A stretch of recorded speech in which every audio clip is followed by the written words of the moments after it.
Chers élèves, on va faire la correction de l'exercice numéro 9.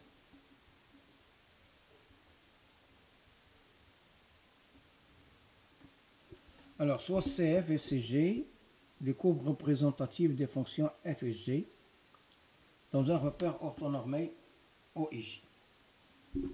Premièrement, petit a, comparer les fonctions f et g sur l'intervalle -2, 3.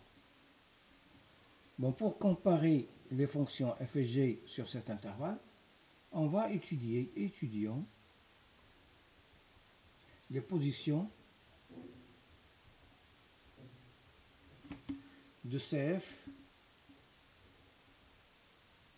et CG sur cet intervalle -2, 3. Pour cela, je vais dresser un petit tableau de -2, les points d'intersection où CF et CG s'interceptent, c'est -3,5, puis 2, et enfin 3. Alors ici, position de CF par rapport à CG, de -2 jusqu'à -3,5, on remarque que CF est au-dessous de CG. CF est au-dessous de CG. De -3,5 jusqu'à 2, on remarque que CF est au-dessus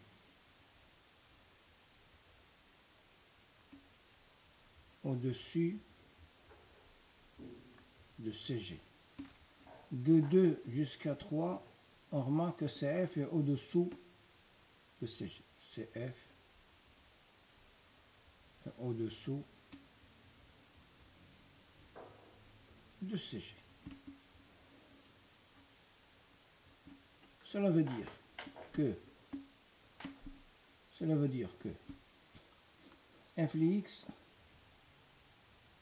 moins g de x, le signe de f de x moins g de x. Ici, f de x est inférieur à g de x. Donc f de x moins g de x est inférieur ou égal à 0.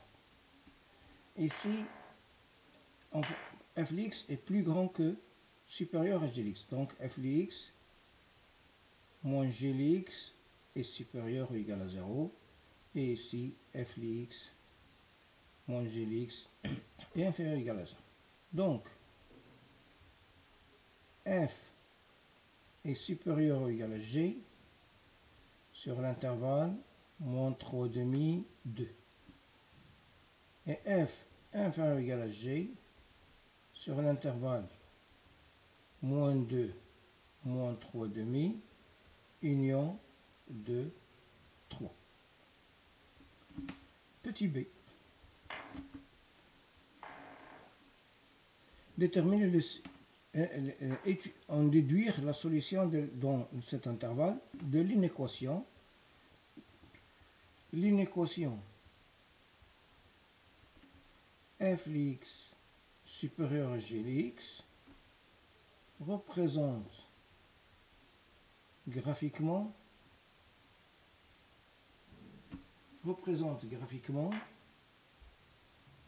CF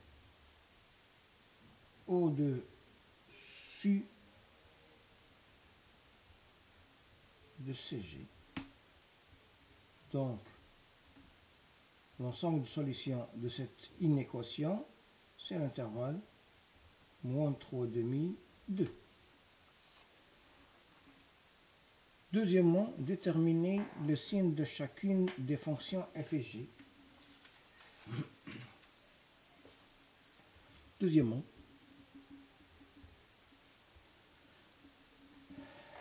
pour étudier le signe des fonctions f et g, étudions le signe de f. Pour étudier le signe de f, on va étudier la position, on va étudier la position de CF par rapport à l'axe des abscisses.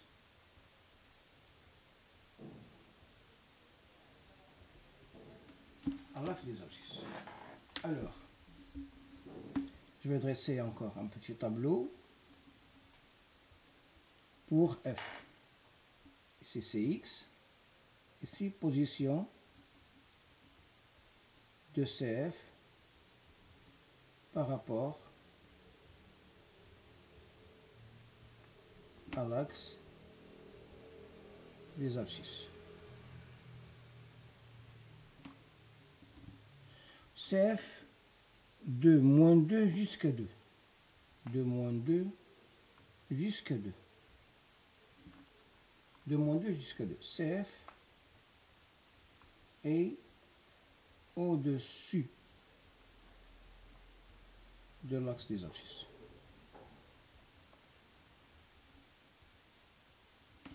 De 2 jusqu'à 3, CF est au-dessous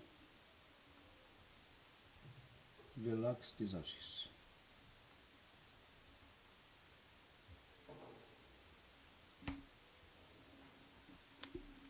C'est-à-dire signe de f de x. C'est-à-dire ici, f de x est supérieur ou égal à 0, et ici, f de x est inférieur ou égal à 0. Donc, f est positive sur l'intervalle moins 2, 2, et f est négative sur l'intervalle 2, 3. Maintenant, étudions le signe de G. Faisons la même chose. Alors, je vais dresser un petit tableau. Ici, X, position de CG par rapport à l'axe des abscisses. Alors, de moins 2 jusqu'à moins 1 et de moins 1 jusqu'à 2 et de 2 jusqu'à 3. Ici, CG est au-dessus de l'axe des abscisses.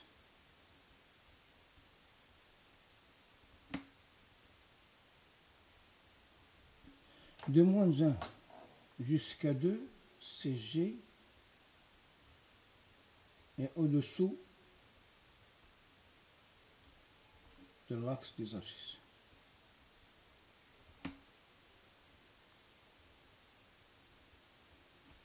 De 2 jusqu'à 3, CG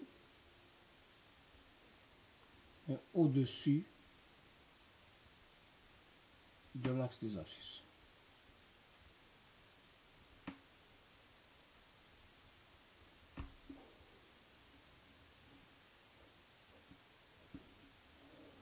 Maintenant le signe de Gx. De moins 2 jusqu'à moins 1, Gx est supérieur ou égal à 0. De moins 1 jusqu'à 2, Gx est inférieur ou égal à 0. De 2 jusqu'à 3, Gx est supérieur ou égal à 0. Donc, G est positive sur moins 2, moins 1, union de 3. G est négative sur l'intervalle moins 1, 2. Troisième question. Troisième question. Déterminer le tableau de variation de chacune des fonctions f et g. Troisièmement, tableau de variation de f. Alors, le tableau de variation de f, remarquez que f c'est une fonction qui est croissante de moins 2 jusqu'à 0 et décroissante de 0 jusqu'à 3. Alors, je vais faire le tableau comme ça. X, f de x, de moins 2 jusqu'à 0 et de 0 jusqu'à 3. La fonction est croissante. L'image de moins 2, c'est 0. L'image de 0, c'est 4. Et elle est décroissante. L'image de 3, c'est moins 1. Tableau de variation de G, X, Gx. Je remarque aussi que la fonction G elle est décroissante. Elle est décroissante de moins 2 jusqu'à 1,5. Jusqu'à 1,5. Et de 1,5 jusqu'à 3, elle est croissante. Décroissante et croissante. L'image de moins 2 par G, c'est 4. L'image de 1,5 par G, c'est moins 2, virgule quelque chose, virgule 2. Et l'image de 3, c'est 4. Et voilà pour l'exercice numéro 9. لا تنسوا الاشتراك في قناتكم فانكر لمات وتفعيل الجرس ليصلكم كل جديد وشكرا.